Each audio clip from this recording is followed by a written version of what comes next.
and I'm the granddaughter of the founder of our estate, who was Livio Felluga. I'm the sixth generation of our family of farmers producing wines, but the third generation of this specific estate that was found in Rosazzo, in a stripe of hills in Friuli, Venezia Giulia, by my grandfather in the 50s. And so we're lucky to be here and have this beautiful estate. After traveling a bit during my youth, when I turned 30, my father called me back, and it's now been about a year and a half since I came back to Italy, and I based myself at the winery. I was lucky because about a year ago we joined the beautiful family of MMD, and since then I had the chance to travel a lot to the US and to travel all over your beautiful country. But now COVID forced me back home, and it's good, but I also really quite enjoyed traveling around. So Livio Felluga, it's the name of our wineries. We're based in the, you might probably know everything already, but we're based in the northeast of Italy. Rosazzo is a strip of hills. It's a tiny strip of hills in Friuli, Venezia Giulia. That is the furthest region in the northeast of Italy. When hopefully soon you'll visit us, if you'll decide to do so, the easiest way to access us is to fly. I've overheard that you've traveled all over Europe already, but the easiest access to Friuli Venezia Giulia, which is quite a remote region, is flying to Venice and then driving up northeast about an hour and a half to around between Udine and Gorizia, I would say, in the Colli and Colli Orientali del Friuli. And what else can I tell you? I can tell you that I come from a family of men, that my grandfather was born in 1914, that had 3 sons and a daughter, the poor Zielda, who I think didn't have an easy life in our family. And I'm the first and only of my generation at the moment that decided to be fool enough to join this beautiful journey and support the family. The intention was, like, traditionally we've always been very much focused on the production and the sales, because we're very traditional and kind of introverted, we say, family. But now the intention is to be more and more open to new generations, to the future, to the world. And this hopefully will be my role in the future. One other thing that I can tell a little bit about is a brief introduction to the history of my grandfather that I think could be I always go back to it when I need some inspiration in my life, and it's quite relevant in this difficult and challenging moment for everybody. Because after being born under the Austro-Hungarian Empire, he grew up selling the wines we used to produce in another location. And around his 20s, he had to leave for about 8 years to go fight in the Second World War. So he fought in Africa, and then he became a prisoner of war in Scotland picking potatoes. And by the time he came back, his land was lost. He was in his mid-30s, about the age I am. He was a little bit older than me, so maybe it was in his late 30s. And he had lost everything. And he's the proof that, courage, kindness, being true to your values and vision can really turn a challenge into a great opportunity. And so what he did, he came back to Rosazzo. That was a land where wine was brought by the Romans when Friuli was the limes of the Roman Empire. We've been a land of frontier, a land of border since forever. We've been born such a land as a land of border. And in Rosazzo, the monks through the medieval ages, there's a very ancient abbey where they cultivated the vine and kept alive the cultivation of the vine throughout the Middle Ages. Then the French came, Napoleon came, first Venice came, the Republic of Venice came, French came, Austrian came, but then in the 50s, after the Second World War, the vine was, like, winemaking was kind of forgotten. And he had this very big dream of bringing back, giving new energy to the winemaking and producing quality wines. So even before the appellations were created, he had the vision to create wines of quality that could represent land. And this is why when he bottled his first vintage in 56, he created an ancient label with an ancient map of the area. Back in the day, it wasn't too common to bottle and label the wines in Italy. They were mainly produced by farmers that were very poor. They were produced in bulk, in damigianas. People didn't wear shoes. And the land was owned either by farmers or nobles that didn't know how to grow the land. And when the economical boom of the 60s in Italy happened, they left the country to go working in the chair district around the town of Manzano. And he didn't have any money, so he started asking for loans to buy the land, and people thought it was insane. They didn't see any interest in owning the land. But finally, eventually, he found somebody that would found his dream, and he started buying bits and plots around the Abbey of Rosazzo. And he actually did bottle and label the wines in 56 for the first time with a label that is an ancient map of the area. So all of the names that you see written around the label are actually names of towns around the hills in the Colli and Colli Orientali. And that was his way to communicate his vision of winemaking, even though he wasn't there. He knew at a certain point his wines would have gone beyond the hills, beyond Udine, beyond Venice, beyond Italy. And he wanted his wines to be able to tell their stories on their own. So I don't know if maybe I have still enough time. Michelle, am I good on time? I could about a woman. Am I okay? So I can tell a little bit about being a woman. Luckily, and not too much about being a woman in Italy, because I grew up here, but by the age of 20, so I did my bachelor in Trieste. I was the typical girl that wanted to do everything, but ended up around the corner from home because I had too many places I wanted to go. So first 3 years I stayed around the corner in Trieste, beautiful town, by the way, the main city of our region on the seaside. It's absolutely gorgeous, and I hope really to take you there. And after that, I decided to leave. So I lived in China, where I studied, after economics, I studied a little bit of Mandarin, and I started exploring the wine industry abroad, because by the end of my bachelor, I didn't really know what I wanted to do. So I thought a good excuse to explore the world was to explore my heritage, and so explore the world of wine, which I realized was super vast. And I had an intuition that I had to live up to my surname. So I left and I went to China. I studied Mandarin. Vinitaly just opened an office in Shanghai, first in Beijing and then in Shanghai. So I worked a little bit for them. And then I moved to New York, working for Moet Hennessy. I was their intern in the wine, in the marketing and sales of the wine portfolio for 1 year. And then my visa ended again. So I ended up in New Zealand doing harvest, doing the cellar hand at Cloddy Bay. And then I ended up in Bordeaux at Chateau Rosan-Seglas for another harvest, plus a little bit of working in their communication and hosting. And I have to say, I had very, very diverse experiences in all of the countries.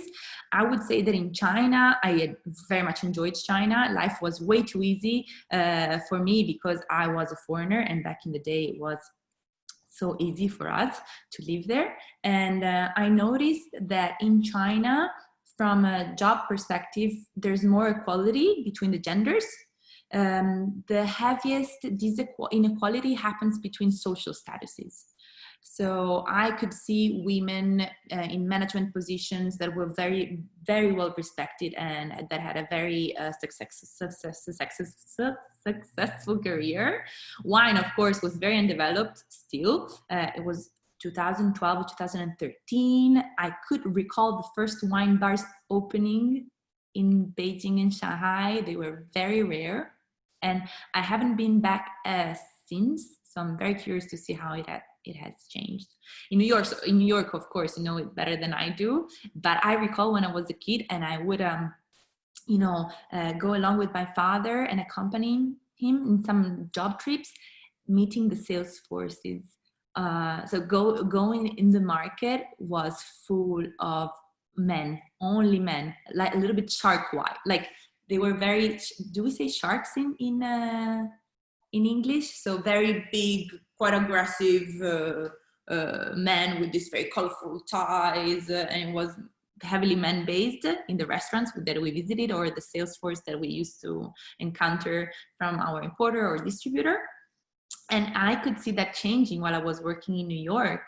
I could hear our team speaking and the distributor speaking about the successful that women had on the market. So as sales people, and I could see plenty of sums in the bars and in the restaurants, and that made me very proud and made me realize that things were changing in the US as well. Then in New Zealand, they're the kindest people. They're very down to earth and very healthy and very equal in all of the aspects of their life. So I have to say it has been actually, as a matter of fact, I now remember New Zealand was the first country to give vote to women. So they were very progressive on this point of view. Beautiful experience, lovely people. I didn't have any issues being a woman at all. Very well respected. And then last but not least, in Bordeaux, as you know, Bordeaux is a bit bourgeois, is a bit old school, and I was the only foreigner in a team of Frenchmen. All of them were men. But I have to say, I don't know if that's because it's the culture or because I was lucky. The attitude they had towards me was more of a family. So it was very respectful and warm attitude towards me. And I think the only thing I could see, there was a bit of separation between the roles. So women would be more directed towards the communication and the hospitality, whereas men would be the ones dealing with production. This is what I experienced. I think, and I hope that in the future, these will be more and more eclectic, and there will be no preconception about what we will be able to do. In Italy, there's plenty of beautiful Italian women in the wine, and one of them is my colleague Federica Boffa. I could see Michelle going like, it's too long. No. Thank you, Laura, so much for that wonderful start to this conversation. And Federica, I'm happy to throw it to you. You can introduce yourself and your family estate. Thank you. So, of course, my story about my personal life will be less longer because I'm only 23 years old. So it will not be as long as Laura because I didn't expect. I'm saying old, Federica. Sorry, I'm not at the same age as Laura, but I will try to explain you my personal experience from now. First, let me say that it's very nice to be here with all of you and to be here and sharing ladies' stories. I am Federica and I represent the 5th generation of the Cesare family. The Cesare winery was founded in 1881. So next year we are going to celebrate our 140 years anniversary, and I'm very excited about that. As Laura's winery, our winery is a family business. It's a family-run business, which is something that is very common within the business in Italy, especially within the wine industry. The winery was founded by my great-grandfather, whose name was Cesare as a first name and Pio as a family name. But at that period, during that period, in Italy, they used to put the family name first and the first name second. That's why the winery and the brand, it's Pio Cesare and not Cesare Pio. However, it is a name. It was the name of my great-grandfather, who, by the way, if you can see the picture on my left, the man on my left over here is the founder, Pio Cesare. So after 140 years next year, we are still here. We are still a family-run business. My father, whose name is Pio Boffa, probably some of you have met him several times, so I don't know. However, he is the big boss of Pio Cesare right now. And I am very lucky of being the 5th generation together with my cousin Cesare. The winery has always been located in Alba, in Piedmontese. So now we move to the northwestern part of Italy. With Laura, we were in the northeastern part. Now we are in the northwestern part, close to France. Alba is the capital of the Langhe district, which is made up of Barolo and Barbaresco region. Alba is the capital of this very beautiful land. It is located right in the middle between Barolo and Barbaresco area. As you probably will know, of course, Barolo and Barbaresco are names of wine, but also name of regions and name of villages. So Italian people are famous to be very difficult, and so in Piemonte we are difficult as well, also in the name of villages and in the name of the wine district. We are based in Alba, in the old town center of the city of Alba since the very beginning. Today we are the only winery that has still survived in the old town center of Alba. And that's why, very proudly, we are allowed to use the crest of the city of Alba on our label. And we are the only one that is allowed to do that. This is a great sign of the great bond that we have with our terroir and especially with our city, which is Alba. In fact, our winery is built on the ancient Roman walls of the city of Alba. Alba was, like many other cities in Italy, was founded by the Roman people almost 2000 years ago. And as all the Roman towns, they were built, the heart of the city center was protected by a wall, a very big wall, a very tall wall, in order to protect the heart of the city center from the enemies, from the attack of the enemies. Today, there are still a few traces of this wall in some part of the city of Alba, but the main portion is at Pio Cesare. So we are very proud to be an important part for the history of Alba. As I said, I am the 5th generation together with Cesare. However, Cesare, my cousin, is a little bit older than me. He is 45 years old. So we are the 5th generation, but we are coming from a different generation from a point of view, because we are 20 years, we have 20 years of difference. However, Cesare is very important for me because he's in the middle between myself and my father. My father is 65 years old and I am an only child. So sometimes it's very, it's important to have someone in the middle, in between the big boss and myself. This is a little bit my history. I joined the company full time only in September, so 10 months ago. After that, I was working part-time at Pio Cesare. I was studying at university.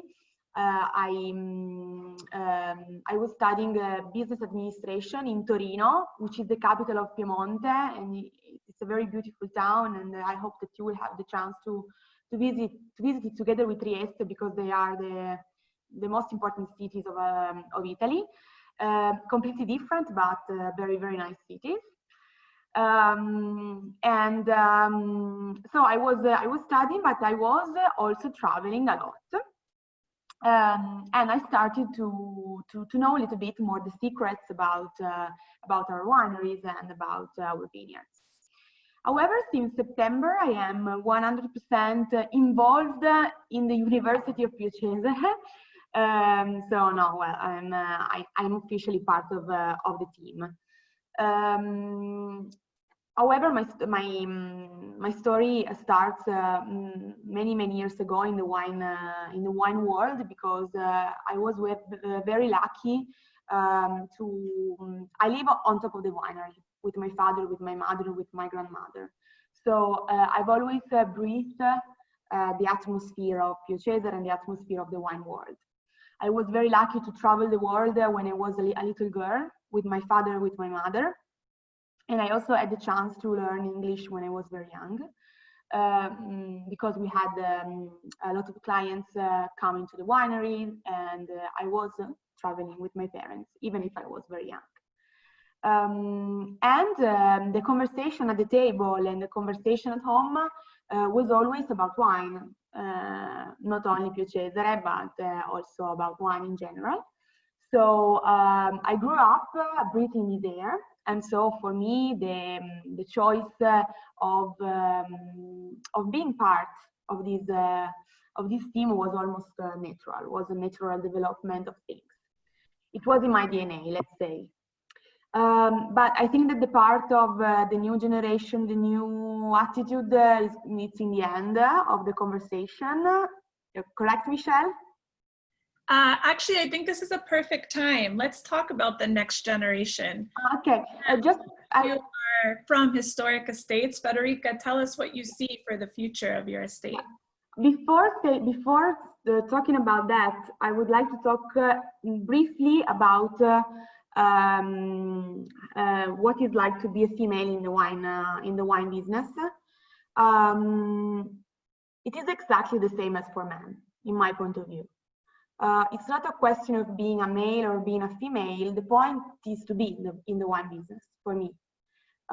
If there had been, for many reasons, any prejudice against women in the wine making or in the wine business, it is not the same. It's not absolutely the case right now.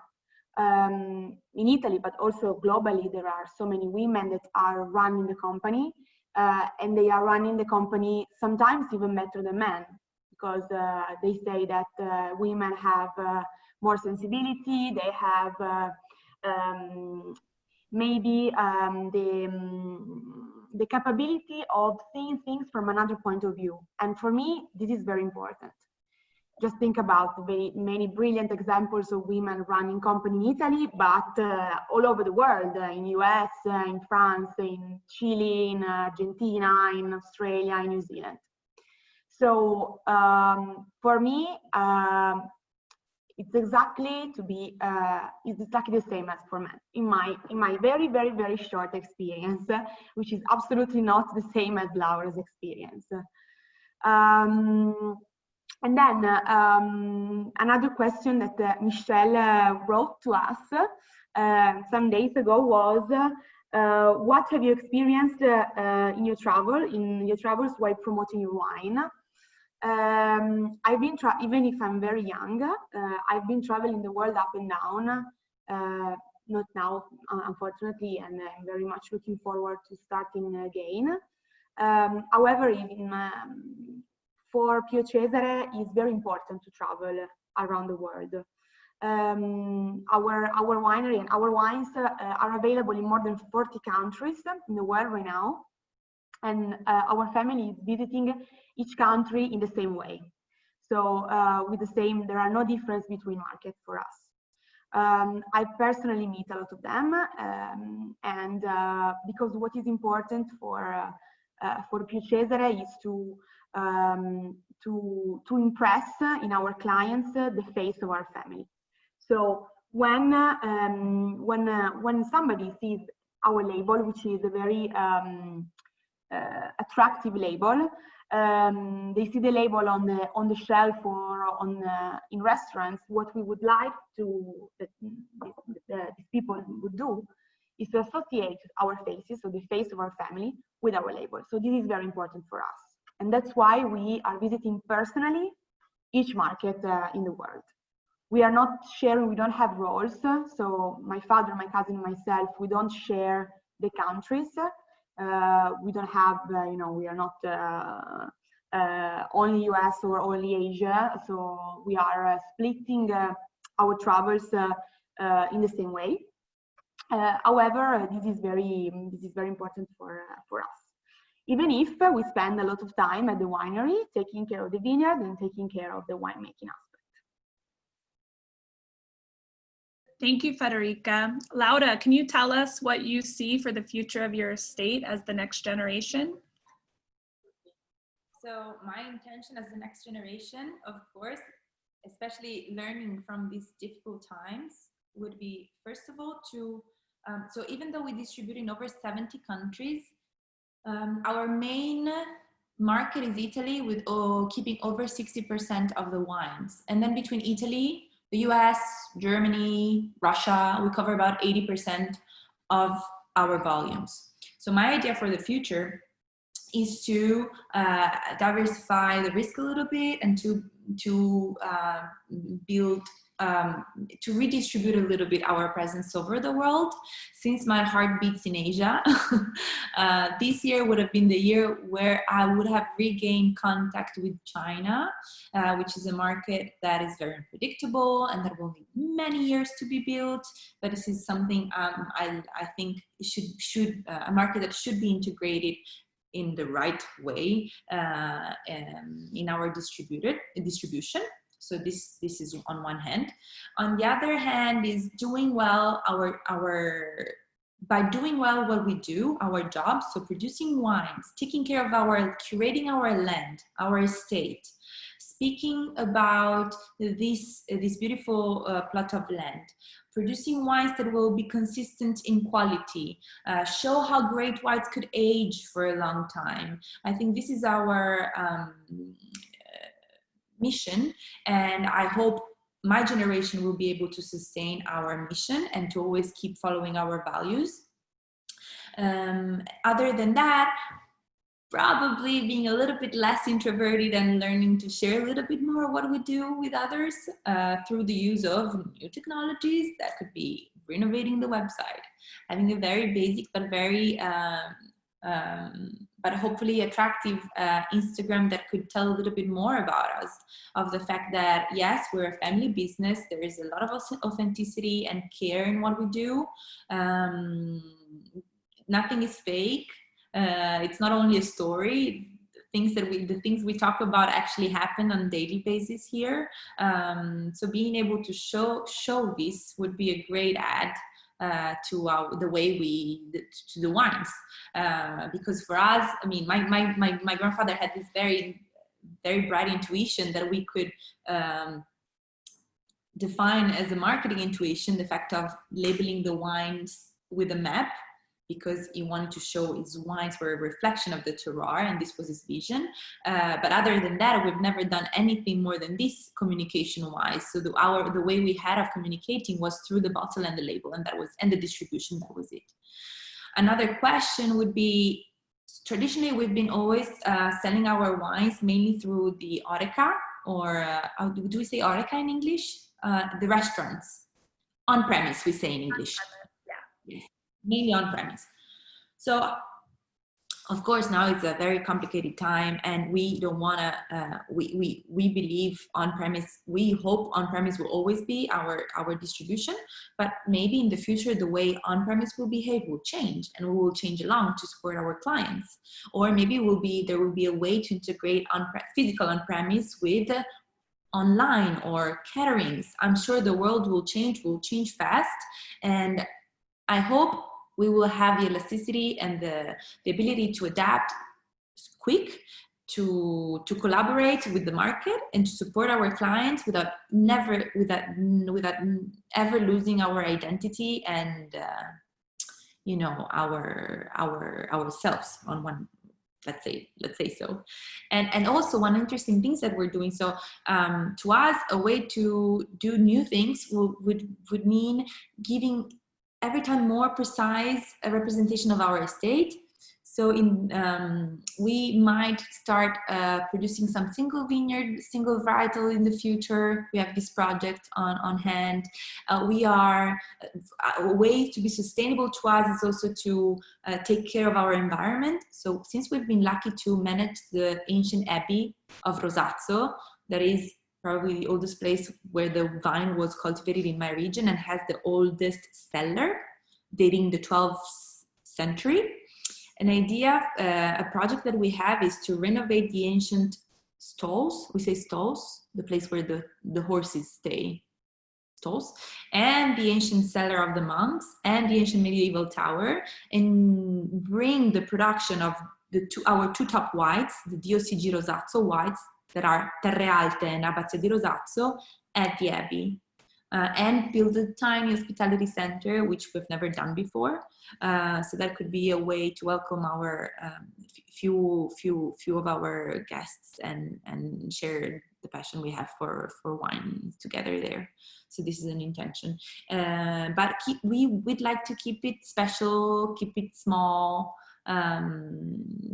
keep it precious, because this is the way we feel about our little spot of our little corner of the earth, and it's quite remote, so it's not as easy to get here.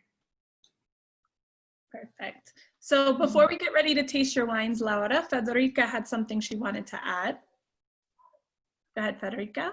Thank you, Michelle. What Laura said a few minutes ago is very important. She said that she would like to share more and to share the story about her family and about her wines.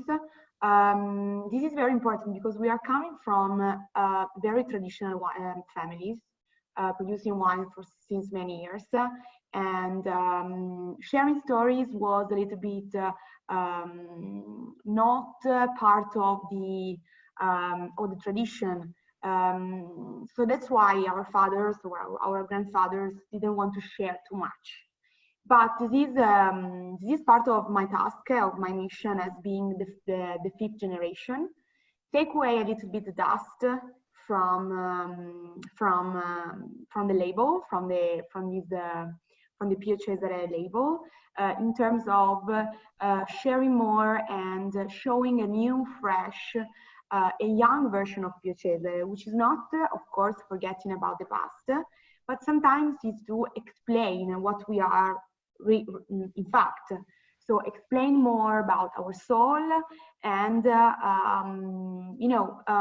sometimes people have a distorted image of Pio Cesare because they see our label in so many restaurants, they see our bottles in so many wine shops, and sometimes they believe that we are a big producer, or that we are selling, or that we are buying our grapes and we don't produce our wines with our own grapes. So my mission, my task is to convey the real soul of Pio Cesare, which is being artisanal producer and being growers. We own more than 75 hectares of premium vineyards in the Barolo and the Barbaresco region. So we are 100% estate grown and estate bottled. We produce our wines with our own grapes.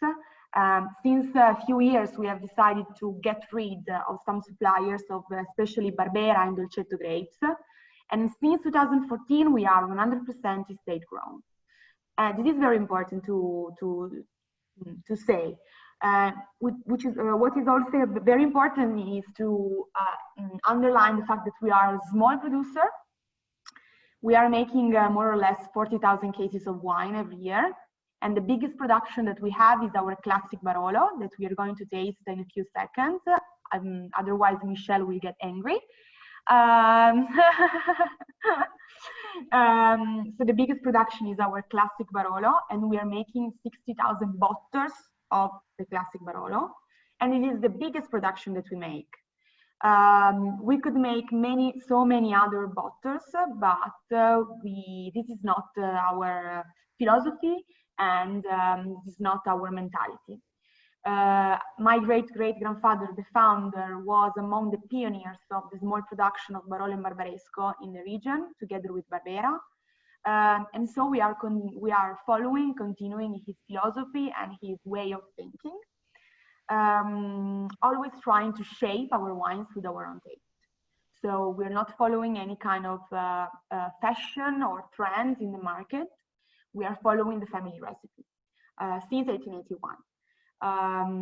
So this is my task, to try to explain all these things to the consumer and also to the press, because my father in the past, being a traditional and strict Piedmontese man, he always tried to avoid the contact with people because he doesn't want to get exposed too much sometimes. So I will try to show hopefully my smiling face and my fresh face to the public in the future. All right, Laura, let's start tasting some wine. I'm sure people are thirsty. Very quick, because even if we want to speak more, we're still Friulian and Piedmontese, so we don't speak that much in the end. And the wines, with professional, you guys are professionals, so are great tasters. The two wines you're tasting with me are Pinot Grigio 2017 on the Renana bottle, which is the tallest.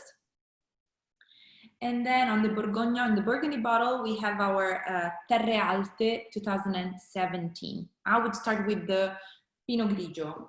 When my grandfather first started in the 50s, he started focusing on single varietals, and he was one of the first who actually bet on Pinot Grigio. So this wasn't something that we planted following the trend, the boom that happened a few decades ago, but it's something that is very, very deeply part of our varietal. There's deeply part of our heritage. As a matter of fact, our mission with Pinot Grigio is to show that Pinot Grigio is a noble grape varietal belonging to a noble family of grape varietals, and when properly grown in the proper sites, and here we're talking about the hills, our soils are called ponca in Friulian. They're layers of marne and sandstone, and they're a very tiny stripe of land with respect to the rest of the region that is very diverse. We go from the Alps to the Adriatic Sea.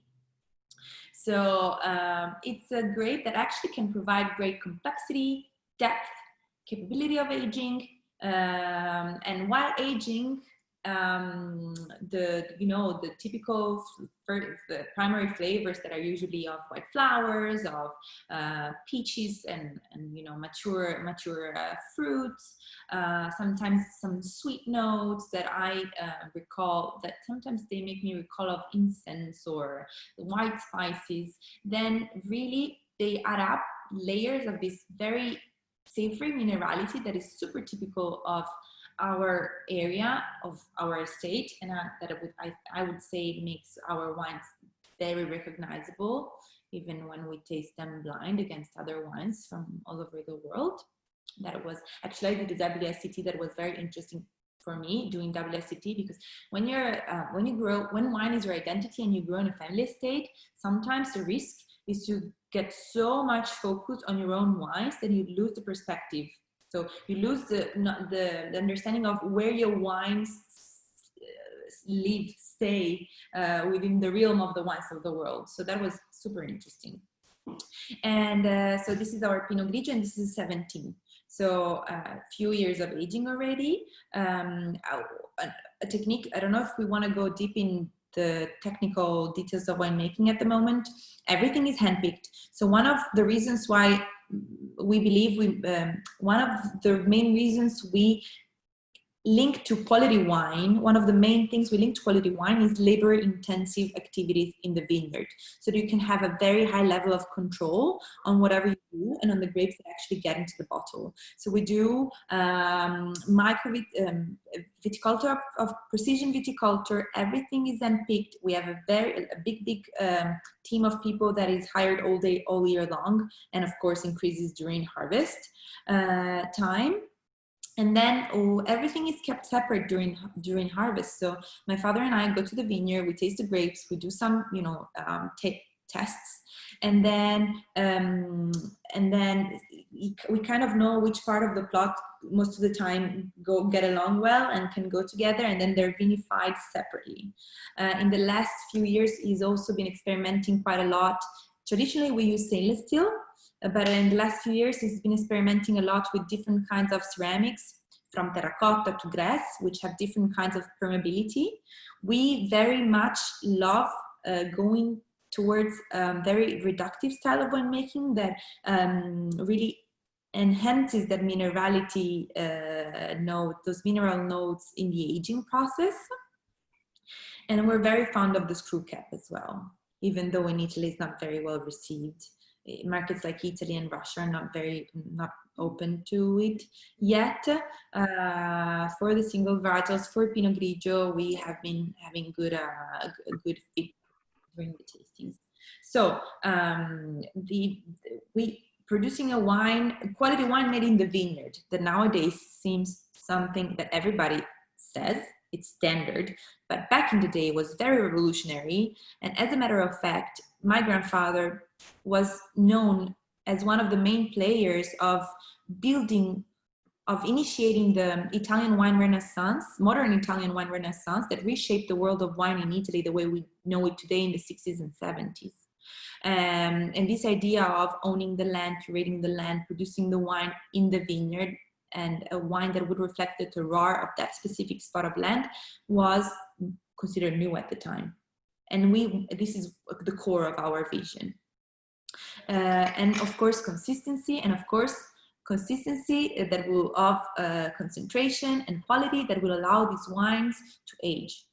Pinot Grigio can easily age up to 5-6 years easily. So 17 is now 19, 20, 21, but you can see still, you can experience still it's quite youthful.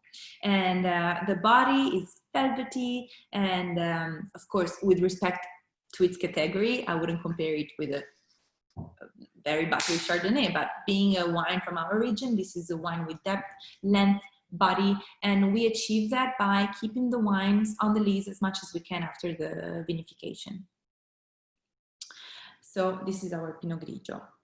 And then I will move on. I will take 2 minutes for Terre Alte. Terre Alte, along with Abbazia di Rosazzo. With Pinot Grigio, it's around 14,000 cases, and it's the core of our production. Terre Alte is our top white wine. It was first introduced in the 80s by my grandfather in collaboration with my uncle. And it was the first generational fight, I would say, because the DOCGs that were finally set didn't allow blended wines to be introduced, being labeled as DOCG. So they decided, my uncle forced my grandfather to bottle it anyway as a vino da tavola that was considered as kind of degrading, not very qualitative. But Terre Alte in 81 got a great success, and it's still the one that we're mainly known for in Italy. Terre Alte means highlands. It's a blend of, the majority is Pinot Friulano, and then Sauvignon and Pinot Bianco. And it comes from the oldest plots that we have in Rosazzo. Of course, production varies from year to year, but it's always around 3,500 cases. Usually for Terre Alte, we do different passages because we only pick the grapes that are perfectly, the bunches that are perfectly ripe at the maturation level that we wish for these wines of the oldest plots. And it has a little bit of a more elaborate winemaking because at the beginning only the Friulano, but now the entire blend, it's vinified in second use botti and barrique. It's a mix of French oak, and that serves to mainly stabilize the wine and make it ready for aging, like uplifting the fruit, enhancing a little bit of the structure, and make it ready for aging. And funny enough, a region like Friuli, that is known all over the world for its whites, didn't have an official DOCG for dry whites till 2011. And it's only in 2011 that we got awarded with the DOCG Rosazzo. It's a tiny, tiny DOCG where only about 5 to 7 wine are produced, and we're lucky to produce 2 of them. Terre Alte is one of them. At the nose, Terre Alte, depending on the vintages, this is also 17. Sometimes at the nose, there's a predominance of the aromas of the Sauvignon, because some people ask me sometimes if the main grape present in the blend is Sauvignon. It is not. Sauvignon is very, very aromatic in Friuli.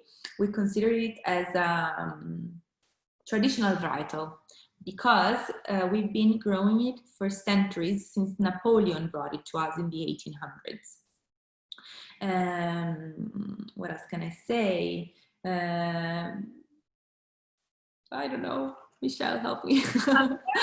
Actually, this is perfect timing because we do have a question from Lana. Lana, do you want to ask Laura the question? Sure. Okay. So this is about the Pinot Grigio. Like the easy question is, for how long is this on the lees? There's no rule, as long as usually means on average 6 months. 6 months? Okay. And then I was thinking that the nose on this was kind of reductive, which you said was an intentional part on the winemaker as part of the style to enhance the minerality. But how much of that is due to the soil composition? Because I think, like, I feel like that area has a lot of volcanic soils, or a composition of volcanic, and would that contribute to that sort of smokiness, reductive thing that I'm getting? So I think the biggest component to the reductive style is the closure, so the screw cap. Okay. And of course, the minerality is kind of flinty. Pinot Grigio remind of some of the old Rieslings, right? That petrol-y, rubbery notes. Did you get those? Like flinty? I didn't get that. I mean, I got it just seemed like really kind of smoky, you know, sulfuric, flinty, not in a negative way, but that's, you know, either the intention of the winemaker or part of the soil composition, but I didn't get, you know, petrol or rubber Band-Aid or whatever. The hills where when the soils were formed, ago, the hills were covered by the Adriatic Sea. So the Adriatic Sea is 40 kilometers away to the crow flight. Back in the day, the sea was actually covering the hills, and my grandfather used to find some seashell fossils. Oh yeah, sure. Okay, like Chablis. Yes. So I wouldn't know. Sort of. I don't think we can scientifically state the relation between this kind of minerality. Okay. And but I'm sure it has an impact. There's a relation. Thank you.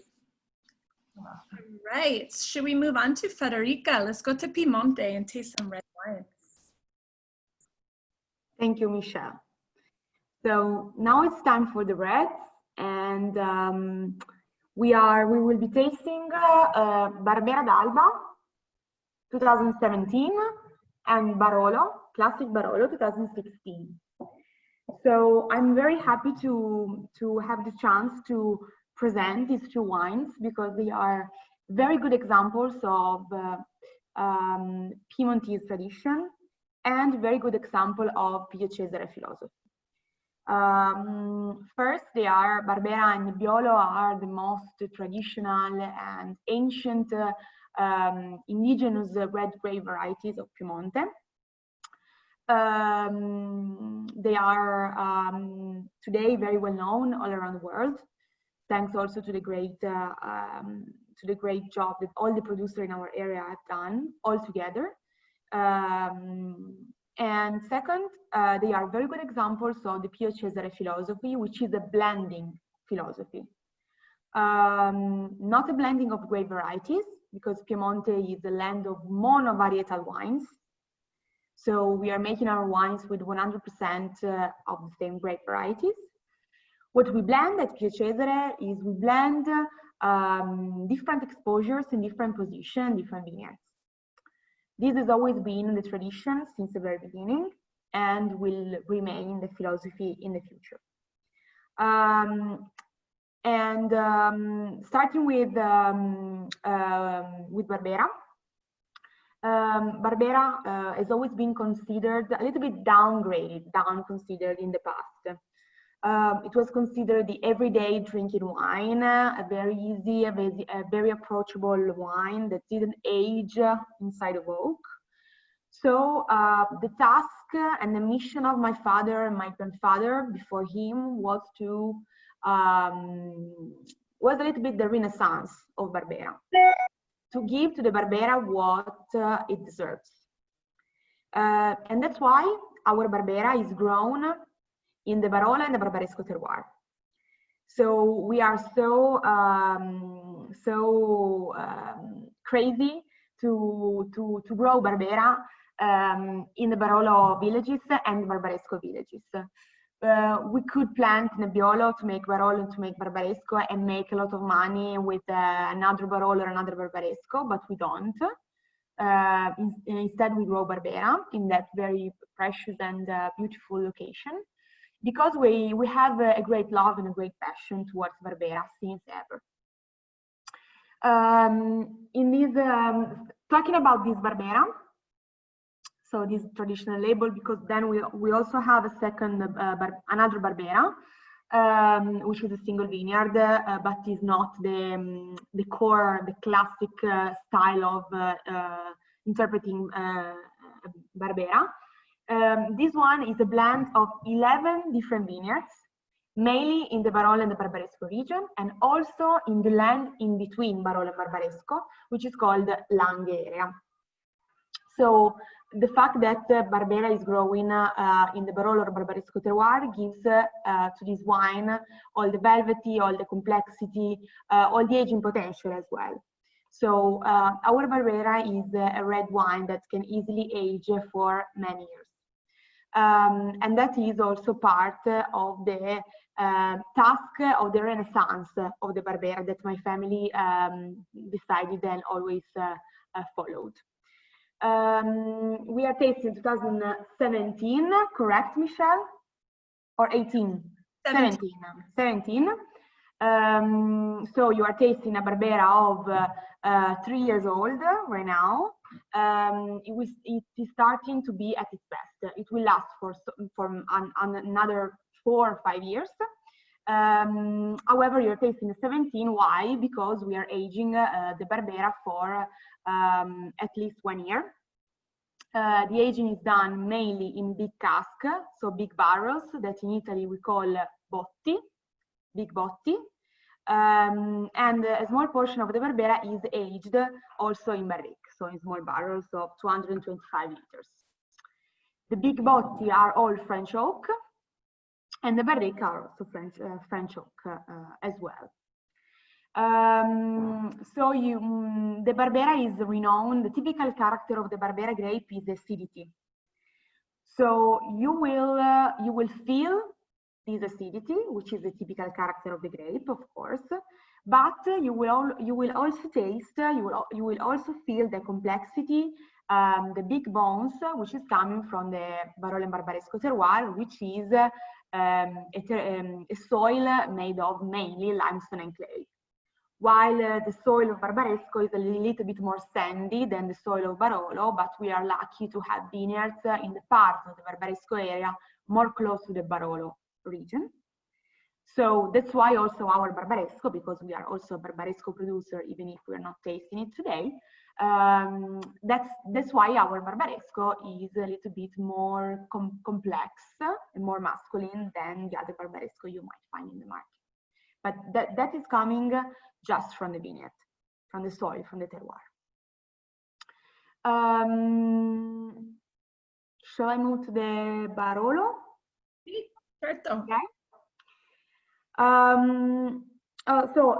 Just another thing about the Barbera, like all the other wines, we have a very traditional wine making style. So we make a very long maceration on the skin for almost 20-25 days.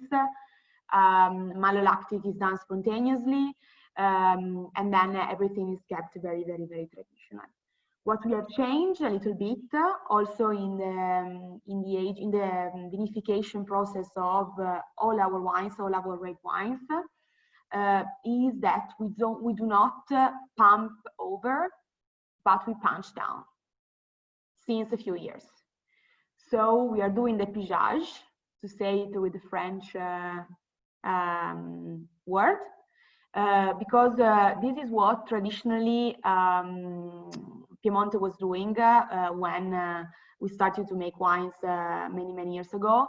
Then we changed with the pumping over, but we thought that with the punch down you can the juice and the wine stays in contact with the skin in a better way. The punching down is done very slowly and very gently, in a very gentle way.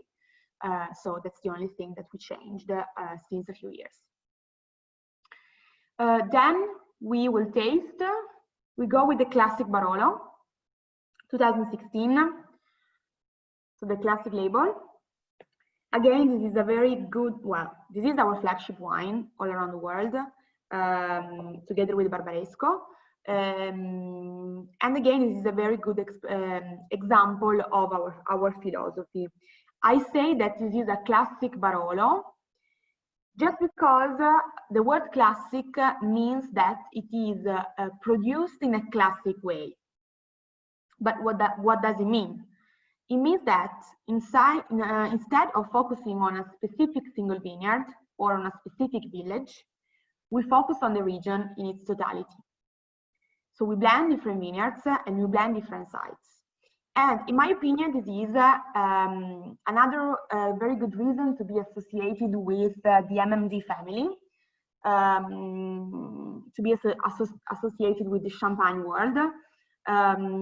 Because as it happens in the Champagne region, our main philosophy is, as I said, blending site and blending vineyards location.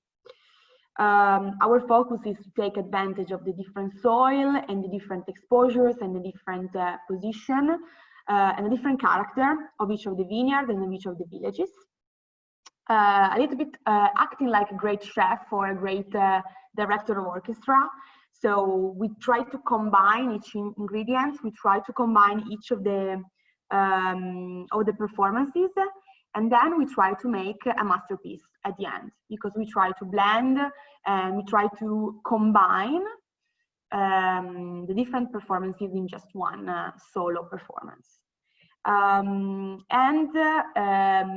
What is very important to say, and this is the same idea of the Barbera, we blend since the beginning. So before the fermentation, we blend the different vineyards. So different stainless steel are full with the same percentage of vineyard every year.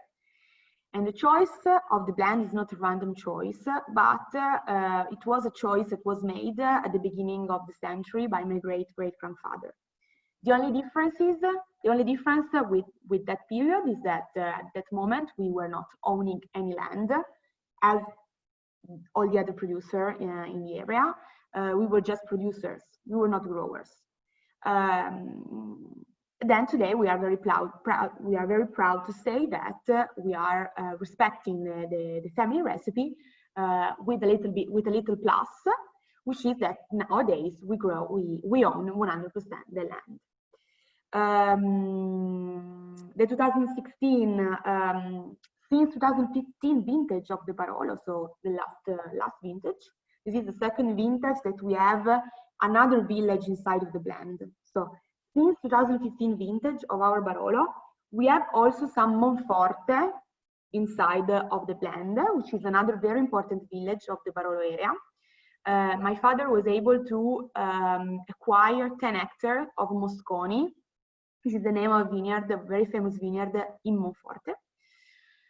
So since 2015, we have 5 villages blended all together in our classic Barolo. Then we also decided to ferment, age separately a small portion of the Mosconi vineyard, and we started to make a single vineyard Barolo called Barolo Mosconi from Monforte. 5,000 bottles produced of the Barolo Mosconi in 2015, from 2015 vintage. And in 2015, it was 30 years after the first single vineyard Barolo that we started to produce, which is Barolo Ornato. Barolo Ornato is coming from Serralunga d'Alba, and we started to make Barolo Ornato in 1985. So with a difference of 30 years, nowadays we have another single vineyard Barolo. However, our philosophy remains the same. The most important, the most representative wine of our range is the classic Barolo. Why? Because it represents the region, the terroir as a whole. The same idea is for the Barbaresco. Just a thing to make you laugh. As you can see on the label, there is no indication of vineyard or no indication of village. There is just the name Barolo. And sometimes people, when they look at this label, they call this wine regular Barolo or normale Barolo. Please not say regular Barolo in front of my father because he will kill you. No, but however, we decided to add a stamp on the bottom saying, please don't call it regular.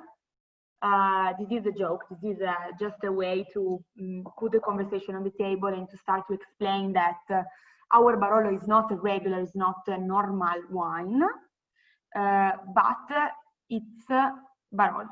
That's it. It's our interpretation of the Barolo, which is the historical and traditional way of making it. When Barolo was born, so many years ago, it was made with this idea. Thank you, Federica. So I'm going to open up the floor for questions. Does anyone have any questions for Laura or Federica?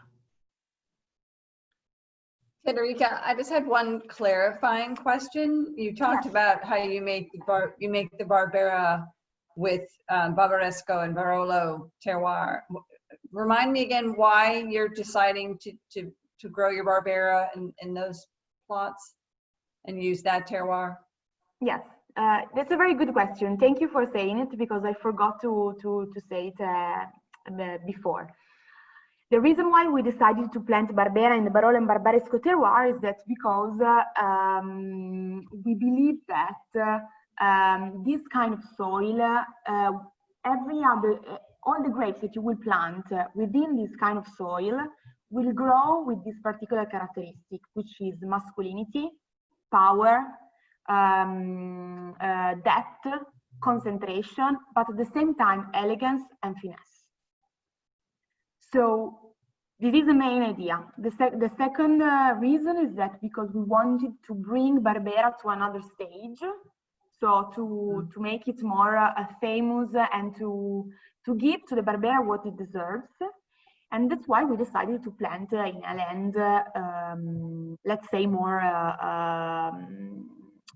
luxury? No, that, yeah, exactly. Important, yes. And that's also why we decided to plant Chardonnay in Barbaresco and Barolo terroir. We are also making a Chardonnay which is called Pio di Lei, that is growing in the Barolo and Barbaresco area. Thank you. Thank you for the question. Do we have any other questions? All right. In person because I can't get used of not seeing the people I'm talking to. It's very bizarre. I hope I could check on you. If it was boring, please give us another chance. we can't get used to it either. But I don't have a question, just a comment that these are beautiful wines across the board. Yeah, this was a real treat. Thank you. Right. Thank you so much. All right, thank you everybody for joining us. This was a wonderful conversation with all these wonderful females. Laura and Federica, thank you, and cheers to everyone. Hopefully we'll be cheersing in person soon. Yay. Thank you so much. Thank you. Thank you. Ciao. Yeah. Ciao, ciao.